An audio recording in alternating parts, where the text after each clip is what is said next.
And welcome to the M2 podcast. This is episode 24. This is the show where we cover esports and personalities, gaming industry related news, technology and innovation, and new and upcoming games. So, what we like to start off with, well, first of all, I'm your host, Michael Anthony, my co-host, Mr. JK, aka Kyle Heath. But back to what I was saying, what we like to start off with is how we were doing. Like, what happened this week, basically. Like, what were you up to, Kyle? What was I up to? So this week, still on the editing grind, of course, doing the side stuff. But in terms of games I played this week, I hopped back on Smite once again. Me and the I heard it's boys, been popping off. me and the boys have been like, I've been like itching to play again this week. I just like haven't had a chance. But yeah, I don't know. It's a lot of fun. It's so much fun to just hop back in that game and just like play a couple matches, like slay some gods, and then just like dip, and then come back like the next week and just do it again. And if you have a group of friends, like, and make it fun, it's just like you just want to get back in and play. So I'm probably gonna try and get back in again this weekend at some point if I can. But yeah, I played some Smite. That was fun. I don't think I really played too much else though. Not too much else that I could talk about anyway. So it was fun though. Regardless, I know. I will say I do know you, Mike. I know you've been talking about a couple of games like you've been really into, but I'll let you speak on it. Well, first of all, with Smite, that's basically like League of Legends, but third person point of view, right? Yeah, it's Like you're essentially down is, on the yeah. ground. Yeah. Okay. Yeah. Yeah. I've been wanting to play that for a while. I think I played it like once or Yeah. twice. Oh But I yeah. never really got into Like it. yeah, like and before I get off that, like Hmm. if you I don't know if you were aware, but like OTK hosted a 100 I think it was $100,000 Smite tourney Yes. earlier this week, Yes. and dude, it was so sick, and like he just had like a bunch of content creators come in, a lot of them never played Smite before in their life up until like a week before the tournament, and That's hilarious. they were doing well too, like it was crazy, like there was actual they brought in like casters from high res, like well known casters in the high res world, Yeah. and they like came in and casted, and they were like, these are actually like really good Smite games. Like it was definitely surprising. Like they weren't expecting like some people to be this good when they haven't had like any experience. So yeah. Anyways, that was legendary, and like the fact that we haven't had Yeah. a Smite tourney in a long time, and so me and my That's what boys I were heard. watching it, and it was just like we were just like, dude, this is like we want like SPL back because like in a big way because like it just like it gave that itch again. Heck yeah, man. Like that's one of the things I was referencing that it popped off recently. I heard about the tournament and it was crazy high up in viewership on Twitch too, wasn't it? Yeah, yeah. I mean, it was on Yeah. Miss Kiff's channel too, which Oh helps. yeah. Yeah, it Certainly definitely helps, but helps. but yeah, it did well. Yeah, that's awesome, man. But for me, yeah, I finally got Mario Battle League, Mario Strikers. And my goodness, dude. Like that might be so my buddy, first of all, let me go ahead and give this quick story. My buddy and I, we've been playing games together for like going on 20 years. We've known each other. So we were playing like one of our favorite games to play together, and we still remember this as kids, like from being kids, was we would play Mario Tennis at his parents' like lake house or in his living room at his house. And we would play Mario Tennis like the full tournaments. We'd host tournaments for like the neighborhood to come through and we'd all play each other. Like we took it That's seriously pretty and it was sick. so much fun. And I say that because like he came over and we were playing Mario Strikers, and him and I both agree. We are like, we haven't had this much fun playing a video game together since Mario Tennis. That's Like, amazing.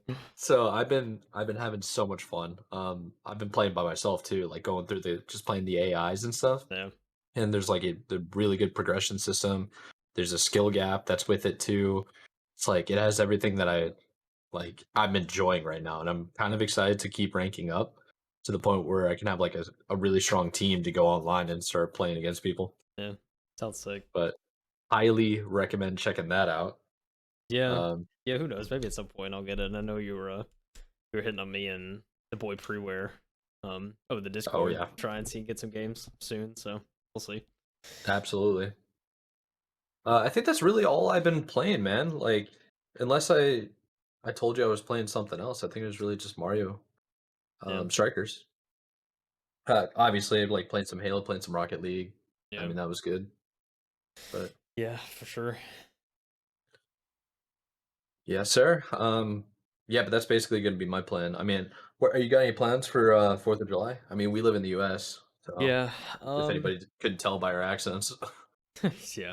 Uh, no, I think for me, I may like visit the fam a little bit and kind of just like Hmm. spend the day. But other than that, nothing like crazy. We never do anything like super crazy. I mean, I have a pretty small family, so it's like we never really do anything. Like we'll like get food and we'll get the typical like American barbecue and like get some fireworks and just kind of do the Nice. typical 4th Yeah. stuff. But probably do some of that. That'll be about it, really. I don't know. Do you do anything huge for the 4th at all?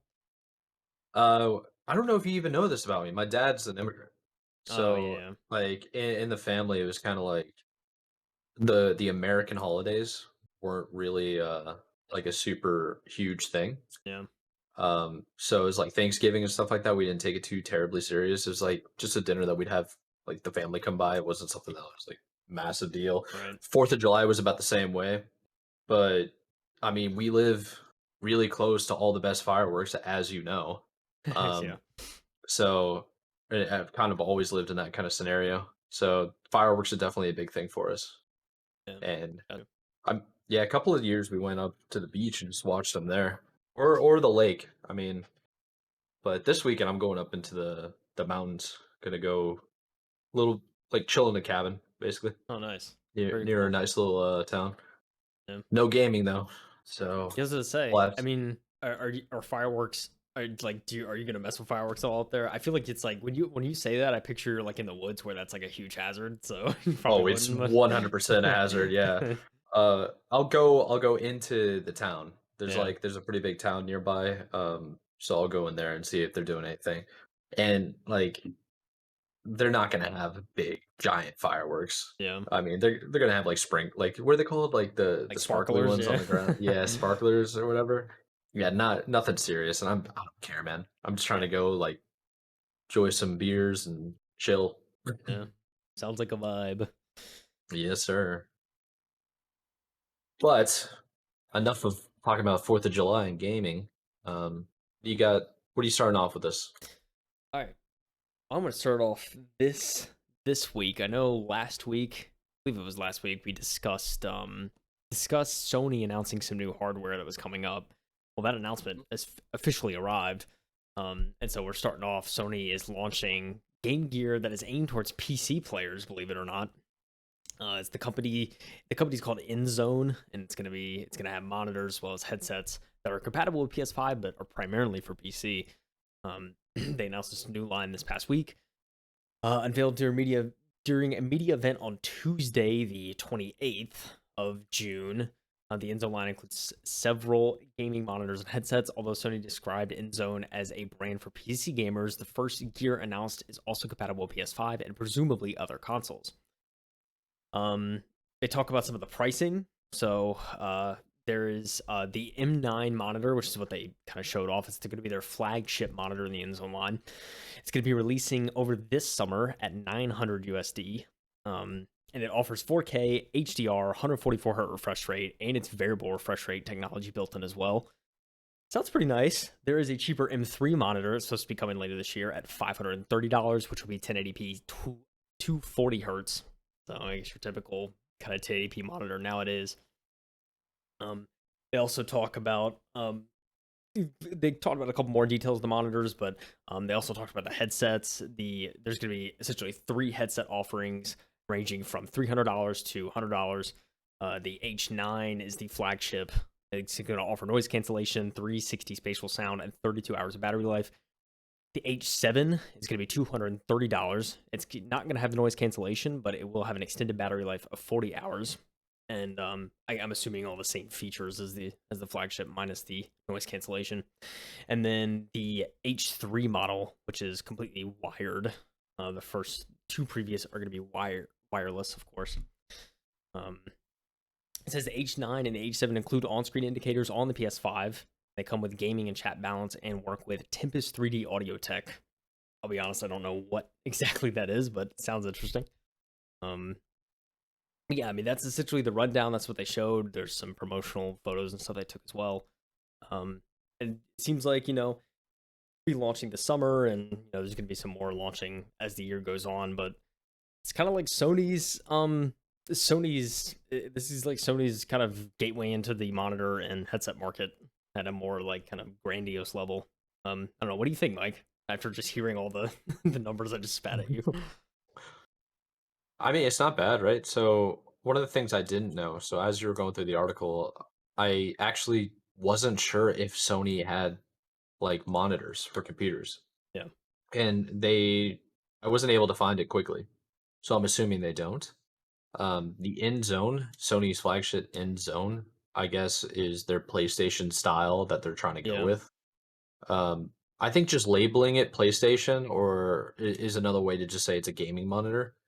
And I think it might be similar to just like, when like these hardware companies, when they have it could be anything like peripherals or GPUs, anything. They always like to put in that like it's for gamers, right? Like gaming GPU, gaming keyboard, yeah, gaming mouse. And it's just like all it means is RGB, really. yeah. Pretty Like, much. so I mean, so there's two things with this, right? Like Sony going into the gaming monitor market's always going to be good because their TVs are fantastic. Yeah. So they're gonna be able to handle this. They have the infrastructure, manufacturing, everything. Um, Calling it PlayStation, I mean, it's kind of just like a flashy tag to just say like, "Hey guys, it's for gamers." You Yeah, know what I mean? definitely. Yeah, I mean, if the specs are true, I think it's going to be a good offering. And the headsets certainly look. I like the look of the headsets. I mean, it's kind of that all white aesthetic that Yeah. PlayStation 5 has. All white. Then the flagship headset has a little blue ring where the actual headband connects to the ear cup, which looks pretty cool. Mm. But yeah, I mean the mic. I mean the mic doesn't look detachable. I'm assuming you just kind of one of those flip. If you don't use it, you just kind of flip it up, and it's Yeah. like my Astro headset almost. Um, Yeah. but I mean that's fine. I think overall, especially wireless headset, I think it's always nice to have like wireless options. And this is kind of another. If it's good, I mean this is we're talking another wireless headset that's 32 hours of battery life is fantastic for a headset. It's nuts. I don't nearly get that on these. So so yeah, I mean that's pretty crazy. I think the only thing that's missing, and the fact that like SteelSeries is I think still going to be king, and it's just because of that Yeah. swappable battery they have. Like they have that they haven't So figured clutch. out, and it's like Yeah. no one's ever done it like that yet. So I mean I don't know if Sony considered that maybe in their R&D, but I mean I'm sure they certainly looked at SteelSeries at a certain point to see kind of like what some of the leaders in the market are doing. But yeah, I don't know. Hopefully that's not too much of a missed opportunity. I mean, but 32 hours is pretty decent. So I mean, it's gonna be probably pretty rare that someone's gonna be gaming longer than like 12 hours, let alone Oh, 32. yeah. So Yeah. I mean, That's pretty excessive. yeah. So I don't know. It's probably not that bad in the end, but just something I immediately realized when I saw these. One of the things I'm pretty sure of this. You have a PlayStation, don't you? I have a PS4. So maybe PS4 does this too, but PlayStation for a while they had Bluetooth connectability. Yeah, So like with their headphones being Bluetooth, you can probably just connect it to your phone or whatever mobile device you have, and then wear it around if you wanted to. yeah, definitely. I mean, So, SteelSeries is the same thing. It's got Bluetooth tech in it, so you could just link it up to your phone and use but it yeah, as regular headphones if you want. I even think the exactly. mic, like even the mic, actually connects to it too, so you can use the mic and everything if you want to like take calls on Oh it. yeah. Oh, for sure. Yeah. Yeah. Yeah, it's pretty cool. I gotta tell you, man. Do you like the way it looks? The headphones? I mean, I personally like it. I mean, it is all white, so I mean, there's no other option. So like, if you don't like all white, you're not gonna like the look of it. I don't think, but I mean, I don't know. Yeah, I think it looks pretty sleek. it's not the white for me. I think it's the shape. Yeah, So I'm not the biggest fan of it. Like yeah, right away, it reminds me of racing headphones or like noise protection yeah. I headphones know, like that for you like you like think the you big can. round ones. Yeah, I think if this was red, they'd be sporting Ferrari. You know what I mean? probably. Yeah, So yeah. I don't think it's for me, to be no, honest. yeah. I mean, that's fair. Um, Yeah. Um, yeah, I think overall looks again, it's I mean, they probably could have gone with a more widely accepted design, or they could have offered like at least two colors, like black, white. But I mean, yeah, I mean the shape, it does look like, it does look like you're going to a NASCAR race if you're down south, it's like and yeah, you don't want to hear the you don't want to get ear damage, but It's Yeah, you know that's actually like a pretty good point too. With the shape being not industry standard, I mean, it's the same way with the PS5, right? So, and this monitor in particular, they have this like weird for people that are just like listening to us, it has this kind of weird tripod like yeah. stand. Yeah. Like weird in the sense that it's not common, not weird as in that it's ugly, you know? Right, yeah. So, I maybe that's just going to become PlayStation's thing. Yeah. I'm sure it will. But I mean, yeah, Yeah. overall the monitor, I mean the design of the monitor I like. If you don't Yeah, have it looks much cool. real estate on your desk, I mean, well then Yeah. again, I don't know. There's a lot of stands that are worse than that in terms of taking up space. So I guess Yeah. I shouldn't say that, but I mean, I overall like the design of it. I'll be really curious to see how these monitors perform. I think, like you said, Sony has the tech, so I Oh, yeah. suspect it to be good. I don't suspect there to be many issues with that, but yeah. So I'm definitely gonna be looking at reviews though whenever they people start getting their hands on them. Yeah, one thing that we should mention though is my console friends, you guys that haven't adapted yet and you haven't moved over to the PC life, get yourself a freaking monitor, man, and get yourself some Yeah, headphones. They're already using headphones. I'm telling you, you get a monitor 1080p over 120 hertz, like get up to like 144 at least because they're pretty affordable now. You can get one for like 300 bucks. yeah, And dude, that will change your entire gaming experience just by doing that. yeah. Honestly, I think I saw a 144 hertz monitor 1080p. I saw one at Walmart. You can find some at Walmart and stuff like that for like Oh, under 200. Like it's crazy oh how cheap they yeah, are now. It's like, yeah. I mean, yeah. and it's, it was a decent, I think the brand I saw was like Acer or something. It was a pretty decent brand. It wasn't like some knockoff. Yeah. So, I got an Acer one right here. yeah. That is, I think it's like 18. No, that's 22, 23, 24 inch. I think is what they do. Yeah. They go in twos, right? About Yeah, yeah. So roughly. there's like a 20, 22, 24 inch. I got it from Walmart for 60 bucks. Yeah. And it's Yeah. like 60 hertz monitor, like 1600 by 900. That's yeah, 1600 by 900. It's like it's just my Discord monitor. Yeah, exactly. Yeah, I have a 75 hertz Asus monitor is my like third. Yeah. Like it doesn't Yeah, just it's chilling. not flashy. It's like very similar in design to my main monitors, which are also Asus. But yeah, Yeah. it's but I mean it gets the job done, so and it was pretty Yeah, cheap. So honestly, like, just going to a 60 hertz monitor, a monitor in general for, like, the proper size and switching from, like, your giant TV, like, yeah, theater setup to a monitor is already an upgrade, yeah, I'm for telling you. sure. Yeah, You can definitely. go way cheap on it too. Yeah, gaming on a monitor is definitely game changing, so to speak. So Yeah, I would but recommend I it. digress, Um, I'm really excited about the next, story, though. Yeah, yeah, for sure. Um, which I'll just go ahead and transition right now. Before I transition, I will say Video Game Chronicles is where we got this article. The site is not secure, and the IT person in me is like freaking out right now. You need to get your sites secure because that is so annoying when you go to a site and see it's not secure. Someone's gonna like hack me and like destroy my personal belongings. Like, what is this? Come on, VGC, get it together. All right, anyways, rant over. Let's talk about some hopefully better news. I pulled an article from Kotaku, the one of the greats. um, they said that People have after, opinions.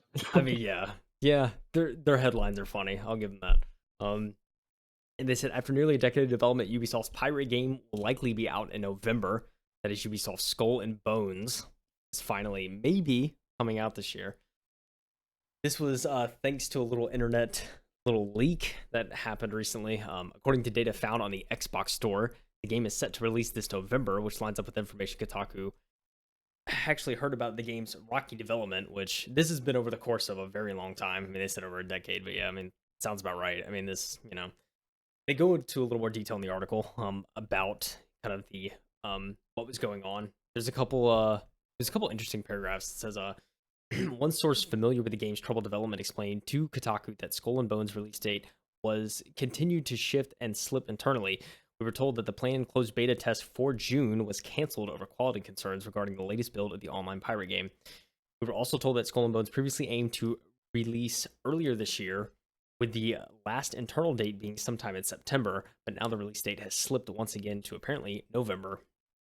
they said they reached out to Ubisoft about the alleged release date. Haven't heard anything. No surprise there. Um, but yeah, I mean, I think it says so. I guess hold on, a little more detail. So it was first announced in 2017 with a 2018 release date. It was delayed until it was delayed last May until 2022, and then that was the game's fourth publicly announced delay. So they delayed 4 times up until now, and so now apparently with that leak, it is set to come out in November, which is kind of crazy. There's I think Cyberpunk. I'm trying to remember how many delays Cyberpunk had. I think it may have been 3 or 4, something like that. Um, Yeah, it did. but yeah, And all the DLCs along with Cyberpunk, but yeah. yeah, this game. How do you? What do you think? What are your initial thoughts? Um, I mean, we might see it this year. I'll be honest. Like, I mean, I've heard. I think I've heard about this game one other time. Whenever they were talking about, oh, it's like because like it's online pirate game. Sounds kind of cool. But yeah, I mean, I haven't heard too much about it since I think I maybe first heard about it. Maybe it was 2017. It was a while ago when I first heard about this game. So I mean, the fact that they finally have a release date sounds good. I will say though that if they were planning a if they're planning a playtest for June, which was this month we just had, and they Yeah, didn't want to do that because the game wasn't up to standard, that's concerning. And you're trying to drop it in that's November, like that's no ugh, shit. Yeah, there's just no that to shot. me. Yeah, I agree. That to me right there, super red flag. No shot. Yeah, that's a Like, huge red flag. yeah, I tend to believe gaming industry red flags now because I keep getting proven right. Yeah, I mean, I don't want to be, but it's so true. yeah, it's unfortunate. I mean, it's becoming more and more obvious as we hear these new releases, Yeah, and you can't fool us anymore. Like if you're not showing much leading up to a game coming out, it's like yeah, that's just a red flag. It's yeah. It's like I'm very scared for the game. I try not to get invested in either. So with Skull and Bones, I know. I think I stopped caring about 2 years ago. Yeah.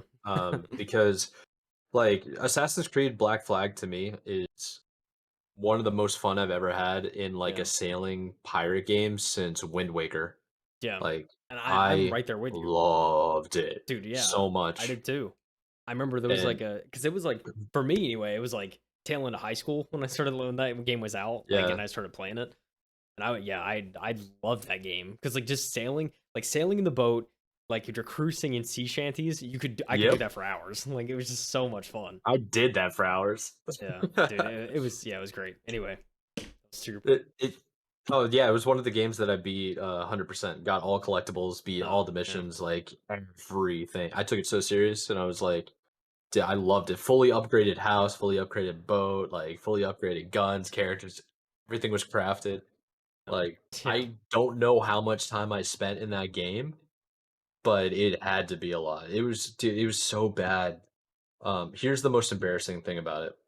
I was playing it on my laptop and my laptop back then could not handle more than like 24 frames a second. So I played that entire game on like 20 to 30 frames per second, dude. dude. There's no way. But I had There's no so much way. fun, man. It was such a good time. Oh, there's no shot. Oh, it took me ages. But all of that to basically say, like, when they announced Skull and Crossbones, or Skull and Crossbones, Skull and Bones, basically what it is, the way they pitched it was online Assassin's Creed Black Flag. Yeah, Everybody's in a ship, and that's how you play. right. Yeah, And I was like, this looks amazing. I remember being more excited for Skull and Bones than what's the other Sea of Thieves? Because Sea of Thieves was also announced around the same time. And yep. then Sea of Thieves came out, and then I was like, well, Skull and Bones is gonna be better. And where is it? Yeah, right. Where Like is it? I've been waiting, and Oh, then like Sea of Thieves is crushing it. So this yeah, is a game that I've been patiently waiting for a very long time, and I yeah, don't see it coming out this year. yeah, yeah.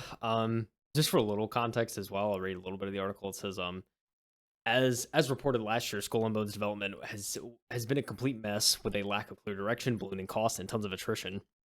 It was led by Ubisoft Singapore. The project began as an expansion to 2013's Assassin's Creed 4 Black Flag before it evolved into half a dozen other types of games in the near decade since. So just a little context there to why we're talking about Black Flag, because it was originally pitched as DLC to that game, which was already a fantastic game. So it's like, oh, it would have been so good. But yeah, now I'm just scared. I'm gonna be honest with you. It's like, we'll see. But yeah, as of right now, it's not looking good.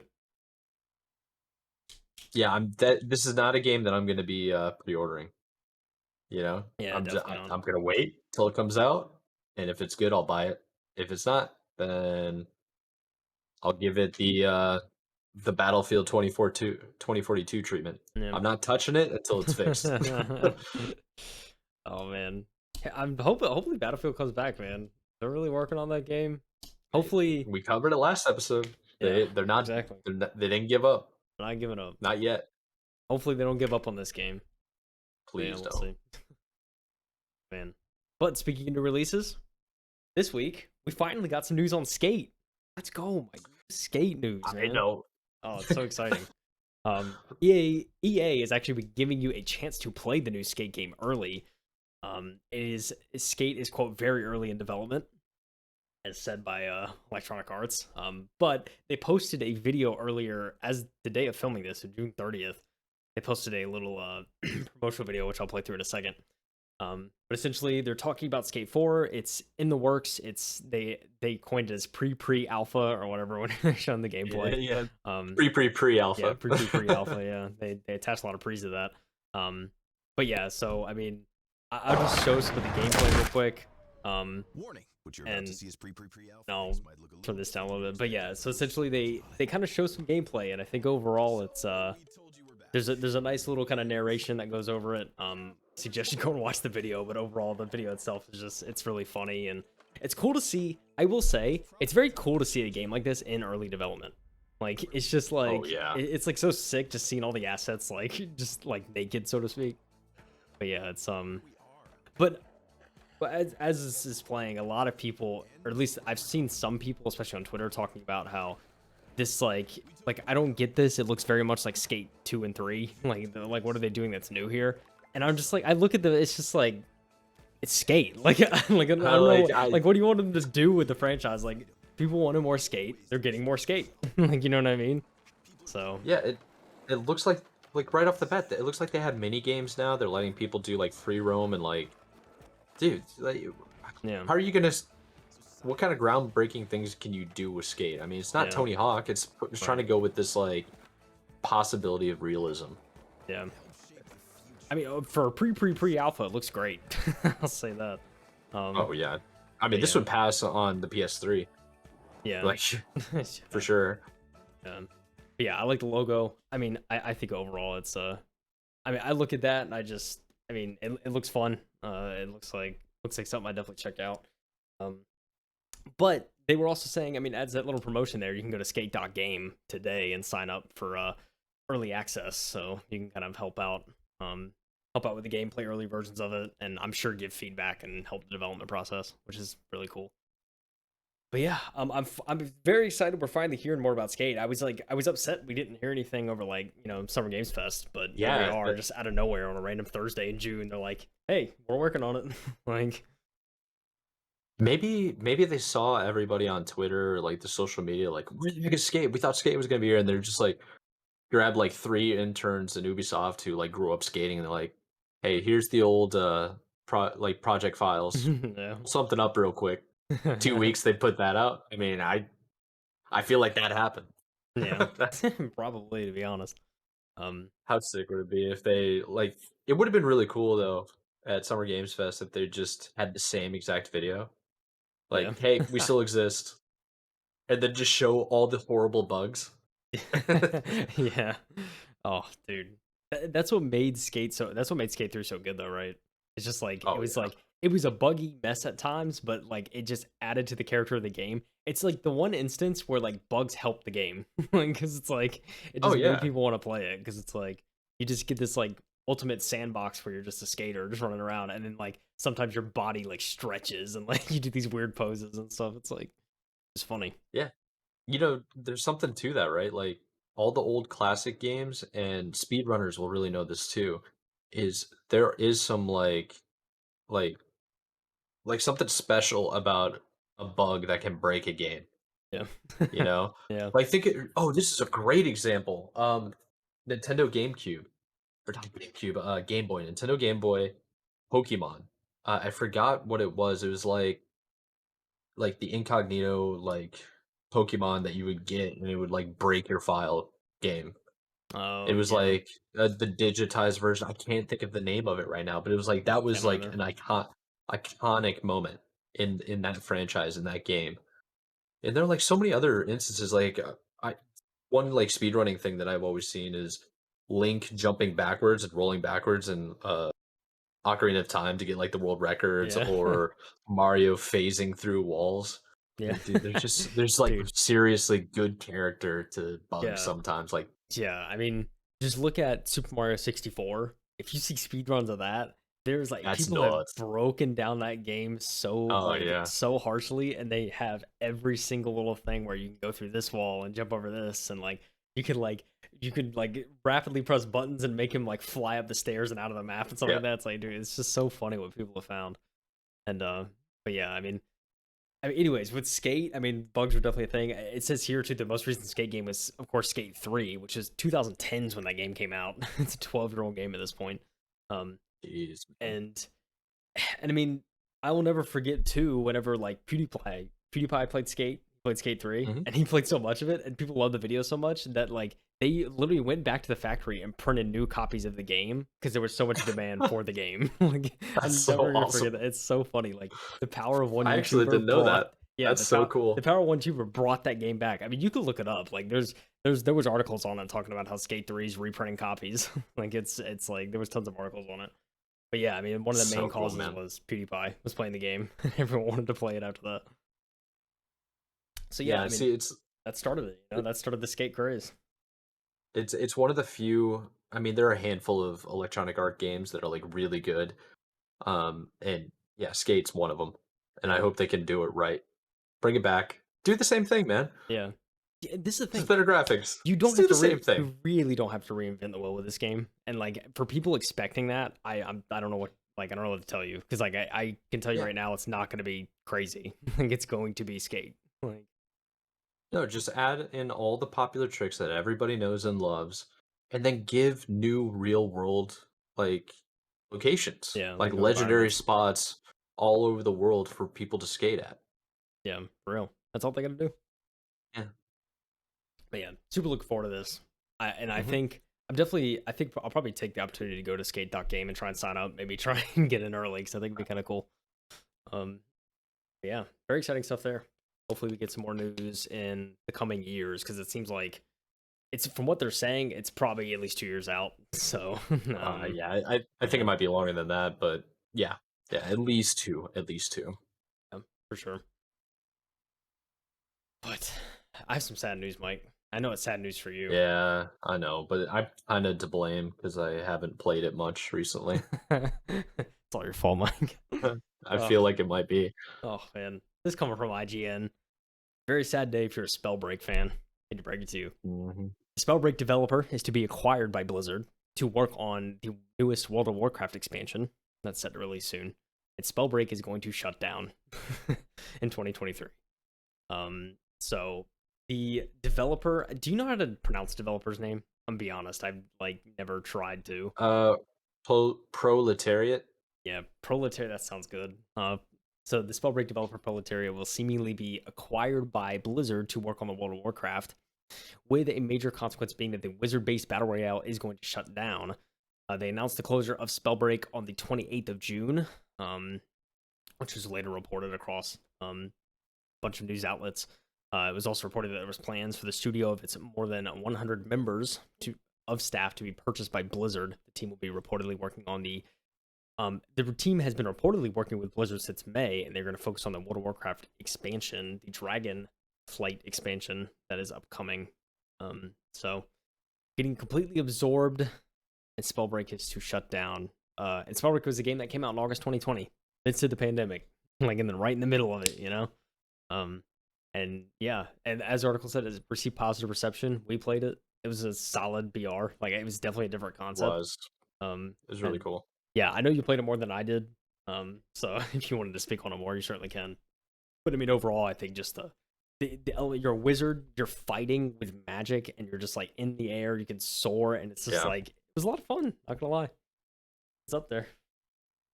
Yeah, it was a fantastic game. I think the only problem with the game itself is like people just didn't stay. They didn't come back. So it was like you only had one map in the beginning. I mean, first of all, Letaria is an indie developer for Yeah, everybody that's wondering. Like when yeah, they started, it was a very small team.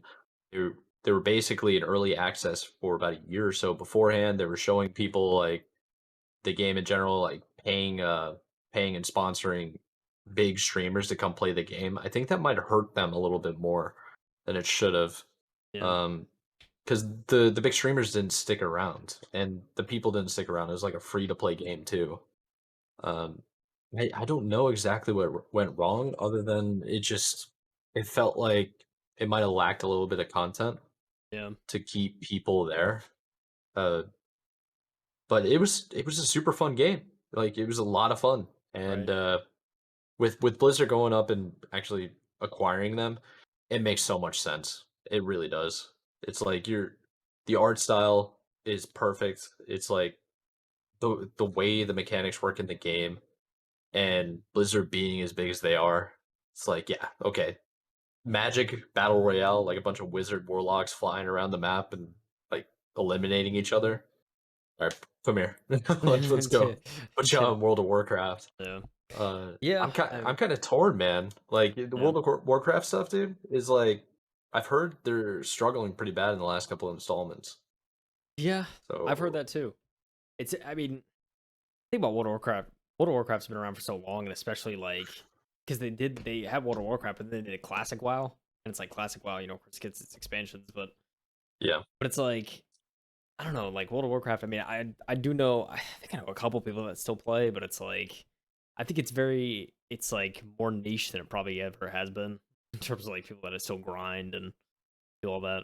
But yeah, I mean, yeah, I mean, with the new expansion, I mean, I never really played World of Warcraft, so I can't really speak too much on it, or if I think at all like this new expansion is going to bring players back or what. But I mean, at the end of the day, these employees are going to Blizzard, AAA studio. I mean, I think it'll be pretty good.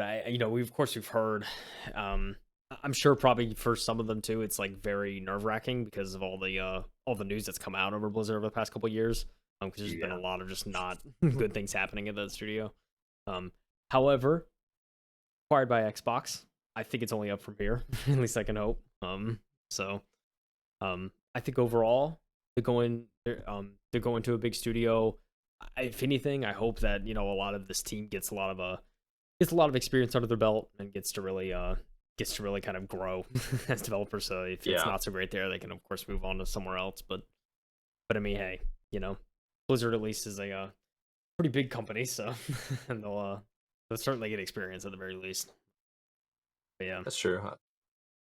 With the Spellbreak developers, I mean, they really knew what they were doing, and I think them going to Blizzard is actually really, really good for Blizzard. yeah, Like to bring in 100 extra people and staff members, and hopefully, like the leadership is still there. From what I had, like the relationship of like seeing what they were doing, yeah, because that's when you have people that actually care about what they're doing and care about the people working for them. It's gonna do wonders for the culture of your business, yeah, like easily. So yeah, hopefully that improves Blizzard as a whole. yeah, for sure. Like you said, in terms of what Spellbreak may have been missing, it's probably just a lack of content, like you were saying. Maybe just something that just kept people from coming back. I mean, certainly the game itself, at least from the time I played, it ran really well. I didn't really run into any bugs. I Zero don't think. bugs. I mean, yeah, it was Zero. very smooth. I mean, so they definitely know what they're doing over there. So, Blizzard's definitely and so much so that Blizzard wants to acquire them. That definitely means they did something right. So, I think I think it'll be a pretty good asset to World of Warcraft, and hopefully, who knows, they may make a pretty crazy impact on that expansion before release. I hope so. So there's two things in this article that are worth mentioning. So Spellbreak ended up on IGN's top 10 battle royale game list, and who is this? IGN also put them in an 8 of a 10 review. And I'm thinking, now that I think about the game, the one thing that they were missing was the ability to customize your individual character to be more of a representation of who you are, to like Yeah, put yourself into the game. I think that's what it was lacking, because there wasn't a story, so you didn't have any emotional attachment or like really any history about any of the characters, right? right. So one of the things that Blizzard did differently with Overwatch is a good example, because there's not a campaign, there's not a story mode with that, is they did their like shorts of like short animation theatrical things that they did to describe and like show the characters and who the characters are. And Spellbreak never got to that. I think it would be a different game, be more successful if you like cared about who the characters were, like that you were selecting and choosing from, and like a little bit more in depth of what it was. Because overall, the mechanics were fantastic, the art style was fantastic, the balancing of the different abilities was really good too, and they were adjusting Yeah, frequently. So I think that was the main thing we were missing, is like that emotional attachment to the game yeah, to keep people. yeah. That's a good point. I mean, yeah, like I'm sitting here just trying to think about like what went wrong.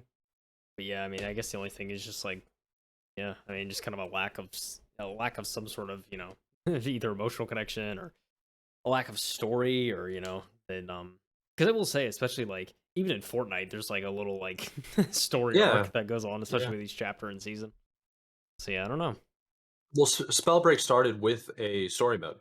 A lot of people don't Oh, realize okay. that. So Fortnite was a story-driven game. The battle royale was on the side. Um, Yeah, and I will say, like, some people can make the argument of like Call of Duty Warzone doesn't have a story. It's like, why is that battle royale is like so successful? It's like, well, some of the characters in the universe of Call of Duty have been around for like 20 years. yeah, So it's like it's not the particular game of the battle royale, but it's like all the other characters, and you can go around and like customize your characters a little bit. But the big thing is in that game is you're customizing your guns to represent who you are. yeah, You couldn't really do that customization in Spellbreak. yeah. Definitely. I mean, I So will say about Warzone. I mean, the biggest thing was it's Call of Duty. That like the branding is there already. Like oh yeah, yeah, you're not building anything. Like you already have this.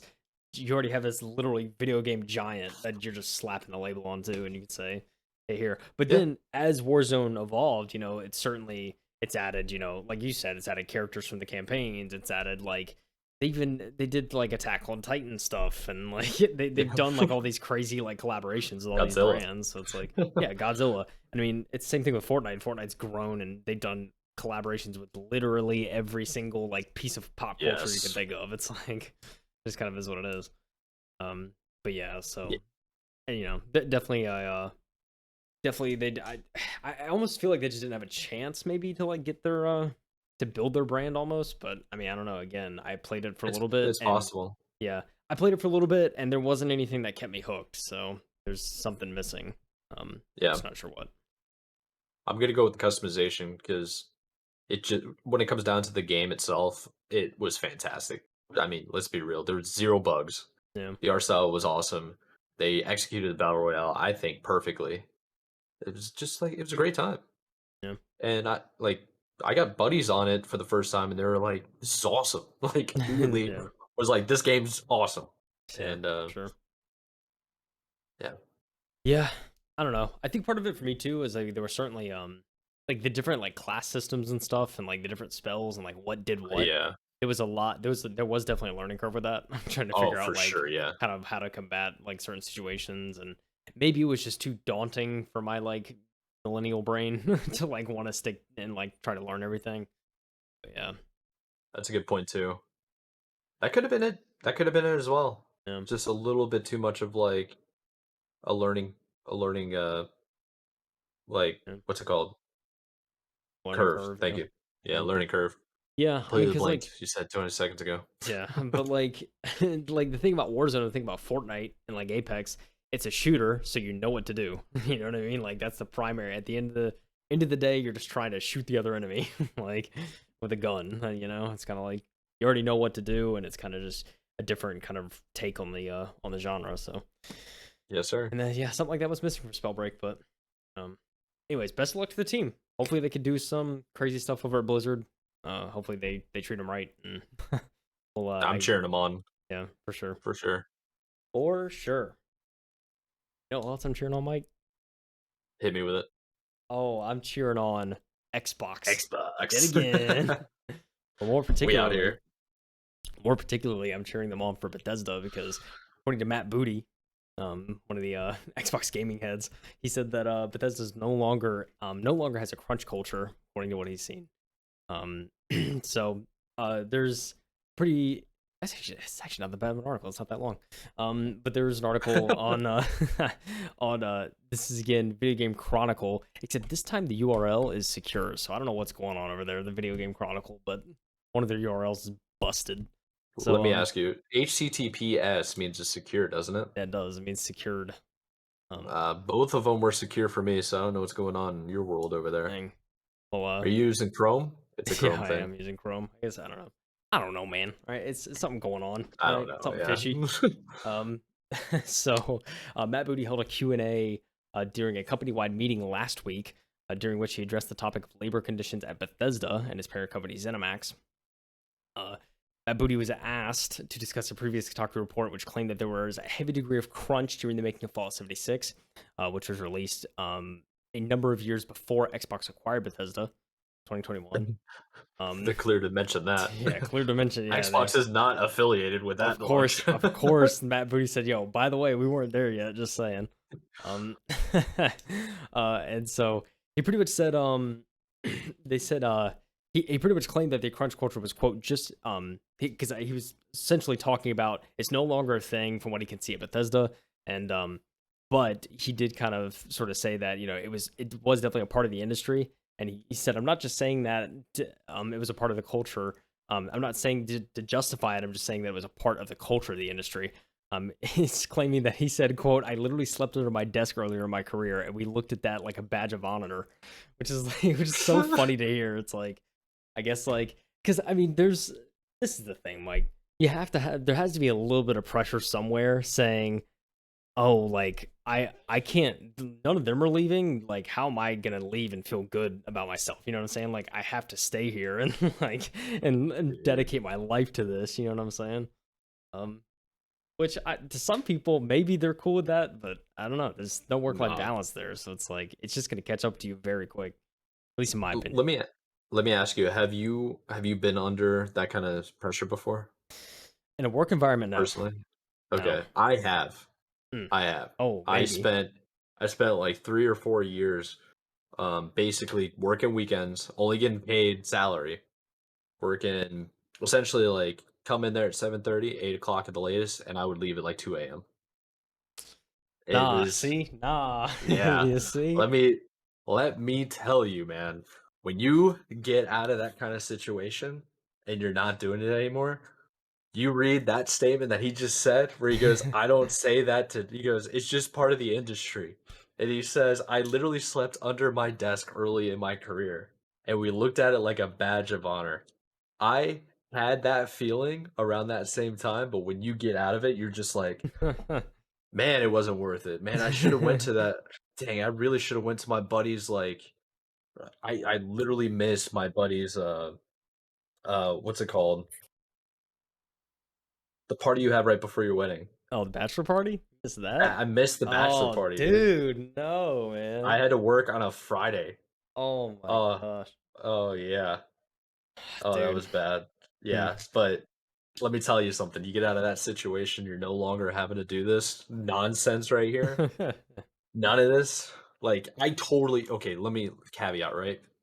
If you own the business, like it's your livelihood at stake, do whatever you possibly can to survive, right? Yeah, for sure. But if you're working for somebody, bro, like you better ask for more money. You better quit that job.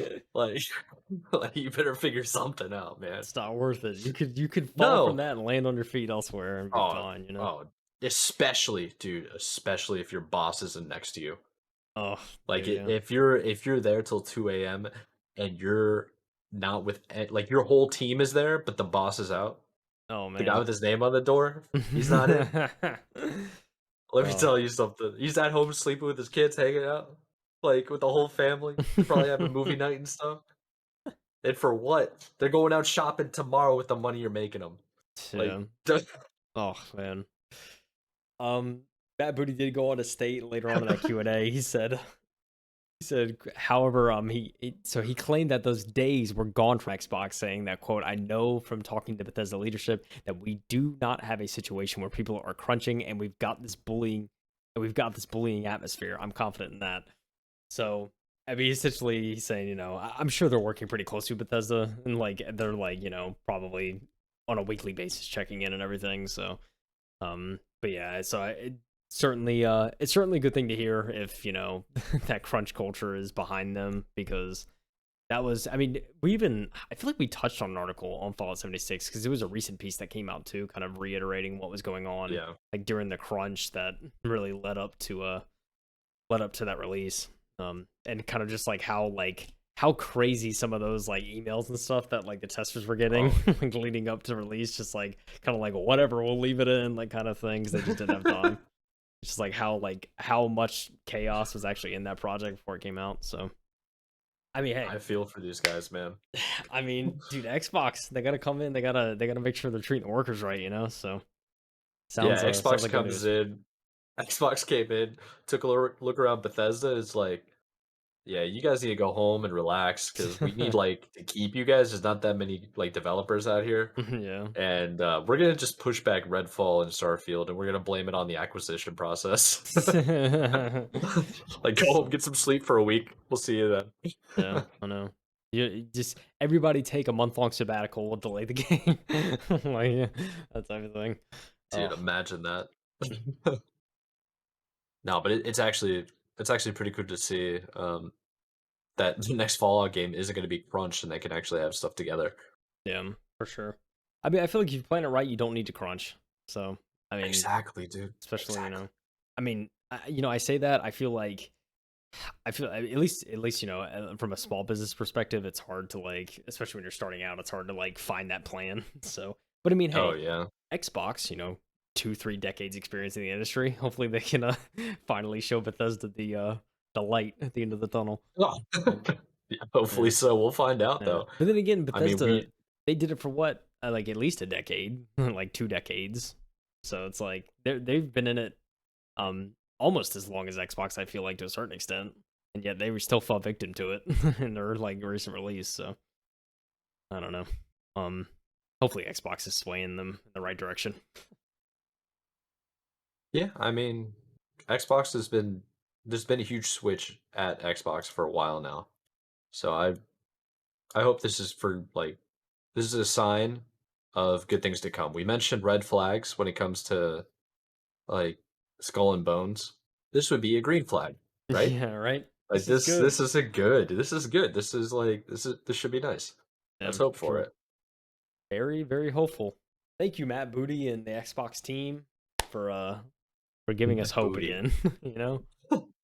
Matt freaking Booty, dude. Just launch a game not broken. That's all we care about. That's all we're asking, man. Yeah, Yeah, yeah. that's all we're asking. You know what else that I don't think anyone asked for, but it's crazy that it's happening. Um, uh, Niantic, the people that made Pokemon Go, they're making a Yep. real world NBA game, calling it NBA All World. There's a video. Admittedly, I have not watched yet, so it's 30 seconds. Let's turn it on. I'm Let's just turn gonna it on turn it for on. the Gonna watch it. people viewing. But yeah, it seems to be a an NBA Pokemon Go, perhaps. I don't know. I don't know what all they're gonna show. It seems like just a teaser. Oh, okay, it is. It's a little teaser. So So it's the world. So it was a pirate ship going by, like floating like a satellite around the world, and then it zones out of the ship, the pirate ship, to have the world turn into a basketball, basically. So what are you supposed to collect? Because that's what Pokemon Go was. I don't know. I'll read a little Well, bit of the article. I'm just, yeah. It's like I'm over here just Yeah. assuming it's gonna be Pokemon Go, A little bit of the NBA. article. Uh, so, so Pokemon Go developer Niantic has announced yet another new game. It's time for its first foray into the world of sports. It's called NBA All World, and it's, as you'd expect from Niantic, a location-based game that also has augmented reality elements. Developer describes it as NBA lifestyle meets the real-world metaverse. You might be wondering how exactly this will work. NBA All World looks a lot like Niantic's other releases, filling up the map around you with various points of interest. The difference here, sorry, is that they're all basketball themed instead of Pokemon related. We're enveloping the world around you into a basketball universe, and what I personally like to call turning the real world into a basketball theme park. Senior producer Marcus Matthews explained in a presentation for the press. Now, places and objects in the real world will become video game items. The convenience store near you has become a location to pick up stamina for your NBA player. The sporting goods store around the corner is a place to pick up the latest brand name shoe to customize your players. It sounds so interesting just in this paragraph right here. Anyway, initial thoughts, Mike, just after hearing that. I don't know. So there are okay. There are a couple of things I think we need to mention, right? Augmented reality is obviously pretty sick. Yeah. Okay, True. let's get that out of the way. The other thing is that the NBA, MLB, NFL, and like the other big national leagues, I'm pretty sure in my loose understanding of NFTs and like in the cryptoverse, or not cryptoverse, but cryptocurrency, like the crypto economy, Yeah. they have they have NBA like affiliated NFTs where you can purchase like playing cards almost, but they're NFTs. Yeah. Um, why does this feel like an introduction to augmented NFT purchasing stores? You Oh see what I'm man, saying?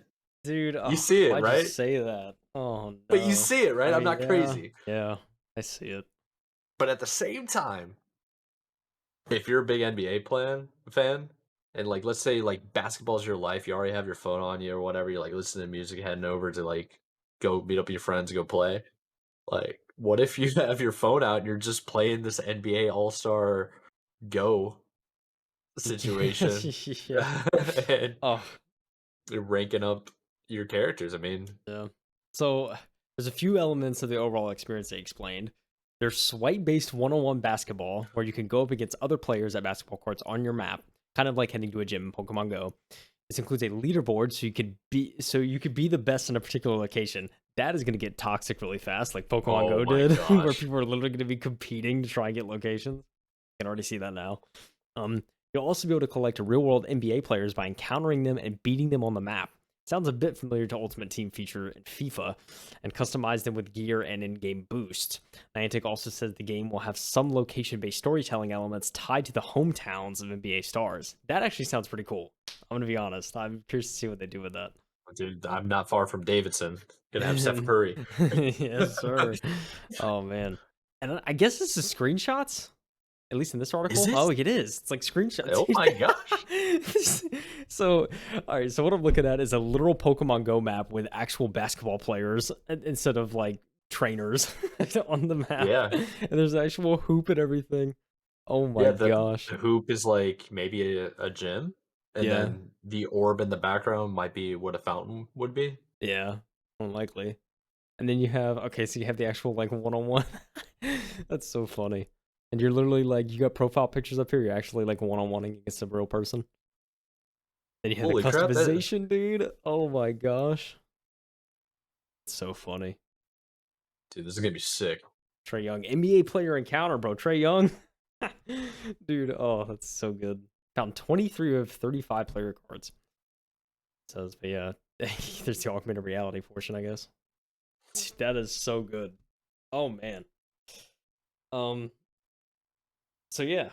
Anyways, any other thoughts, Mike? I think this is hilarious. I don't know. But I also think there's like, it sounds like there may be some interesting elements to it, even if you're not like an NBA fan. You know? Dude, I think that we're kind of like we think it's hilarious right now, but I feel like those are gonna pop off. It could. I mean, I look, feel like it's gonna pop I off mean, for it's sure. another Pokemon Go, right? Yeah. I mean, think about how many like people watch the NBA, how many people play basketball, how Yeah. many kids are playing basketball. Right. Bro, this is gonna be sick. Yeah. This absolutely would not work with the NFL though, or like I don't think so because it's too many Yeah. people in the game, right? Yeah. Probably. Um.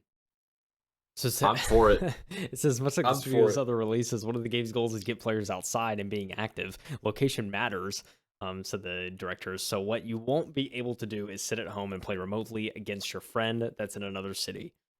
It says Yeah. All World is coming to both iOS and Android, and Niantic says it's expected to roll out in full during the next NBA season. So I guess next winter. I guess when does the NBA start? Is it winter? Is it spring? I don't even know. Sport NBA ball. season I think is September. Maybe it's fall. I don't remember. I thought fall was football. So Oh, it's October. oh, is it? So maybe later this year we'll see this. October 19th is the start. Yeah. Very, very interesting concept. I mean, it's Pokemon Go, but for basketball. But who knows? Maybe they can do it right, and maybe we'll have some appeal. Mike is looking very. He just discovered gold right now. They have a Transformers game too, man. They have a what? It's in the works. They also have Pikmin Bloom. Pikmin Bloom. I feel like I've heard Niantic, of. dude. Niantic. All right. All right. Here, round of applause. Round of Round of applause. applause. Man, Round of Niantic. applause. Let's go, Niantic. Pokemon Go creators, they ain't done. They're coming back for your phone and your data. They're coming, baby. Pokemon Go creator, they're working on a Transformers game. That's from last year, apparently. Oh, really? They've been working on this. Interesting. Oh, we're gonna learn about this later. Back at it again, Niantic. That's cool. That's really cool. Yeah, for sure. I mean, I'm excited, man. I am too. And Mike, I'm not excited to say that was all the stories this week, unfortunately. I feel like it was a healthy week, though. It was good. Yeah, There's some gems in there. I liked it. I'm really excited about like hearing something about Skull and Bones. That's kind of cool. I'm very excited about Skate. I know you're excited. Yeah. Spellbreak got me bummed, but it's like, hopefully they do good at World of Warcraft and Blizzard. I mean, the biggest thing is like they're dropping that game in that studio, but it seems like for a good reason. Like they aren't like just like killing it because it died. They're killing it because another studio wants to use their talent and like have them involved. So that's good news there. That's I a good think. point. Yeah. Even if it is Blizzard, I mean, I think overall, especially with the Xbox stuff coming in, that should be on the up and up in terms of culture. So Yeah, I mean, Xbox has been making moves to try to repair their entire acquisitions and stuff like that. I mean, their PR is through the roof. Like they're so good right now. They're crushing it. For sure. And we mentioned those Samsung TVs. What? How many episodes? 2 episodes ago? Yeah. So yeah. About 2 episodes ago, and I got a notification that they're getting ready to launch soon, or they might already be out. 2022 versions. So, Sir. very much excited. Very much. Very much as well. Just so everyone knows, of course, next week is going to be the first week of July, so expect game releases for July. Yes. I don't know what there's going to be in July because it's July, but Yeah. we'll at least announce what's coming out. I will say though, something exciting is that in July we're supposed to hear news about the next Nvidia cards. That's at least what the Yes, we rumors are. from a couple months ago stated. So Yep. we're supposed to hear big news on that. So maybe at least we'll get one banger that month, hopefully. Yeah, I have a feeling we're gonna hear about Nvidia new graphics cards. We're gonna hear more information on the AMD series because that's been hinted 3 months in a row now. Yeah, something like And that. we've been getting more and more information every time. And we're getting to that stage where it's like we're getting to the third quarter and we should be getting some new games or like not games, sorry, new hardware coming out. Yeah. So we can improve our games. Yeah, it's the end of the summer, dude. That's when it always happens, I feel like. Yeah. I need to win the lottery. There's too much stuff I want to own. I've been, same. I'll be honest. But Yeah. Don't worry. I got a witch. We'll make it happen. Figured out. We'll put a spell. So, I think it's time to end the podcast. I think you and I have yet to eat, so let's go get ourselves some food. Let the people know. This has been episode 24, and we appreciate you coming through. I'm Michael Anthony. Mr. J.K. Heath is the M2 podcast, and we'll see you next week. Yeah, pretty much. See you next week. Bye, everyone. Peace Thanks out. for listening. Bye. See ya. See ya.